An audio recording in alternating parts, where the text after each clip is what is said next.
Rúnar áfram í .net bikarnum, bara svona hvernig fannst þér þessi bara leikur ef við byrjum á honum? Já, frekar rólegur leikur svona, rólegt tempo í honum. Jú, bara ágætis leikur, fínt að vinna þennan leik og bara leikur sjálfstæðið okkar liðið og svona, þannig að það var bara fínt, skorum fín mörk og bara fínt. Áfram, eins og segi, í þessar keppni dregið á hérna föstudaginn, ertu með einhvern draumamótherja eða ertu með einhver óski í þeim drætti? Nei, ekki neitt. Bara, þú veist, okkar skemmtilegt lið.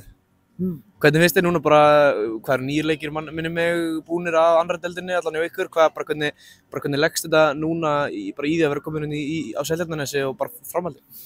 Ég liði bara mjög vel hérna á nesinu, bara mjög skemmtilegt strákar og skemmtilegt lið og ágætis umgjörð kringum okkur og þannig að hérna, ég liði bara vel, þetta bara betri deild en ég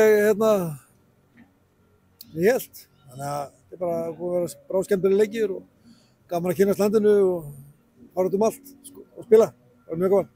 Mikið leikmannavelta allan svona milli ára og Gróttu, snýr þjálfari mikið svona nýjum andliti sem Gróttumenn þurfa og nýjum nöfn sem Gróttumenn þurfa að leggja á minni, bara hvernig finnst þér það hafa gengið bara aðlagast þeirri breytingu? Jú, við höfum bara náð að púsla saman og fengið unga og efnilega stráka til okkar og reyna að búa til nýtt lið, sko. Og það finnst mér hafa bara gengið ágætlega.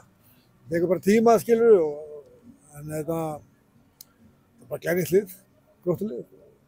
Bara bjartsýnn á framhaldið og bara eiga gott sumar, spila skemmtilega fótbolta og njóta þess að vera saman í þessu.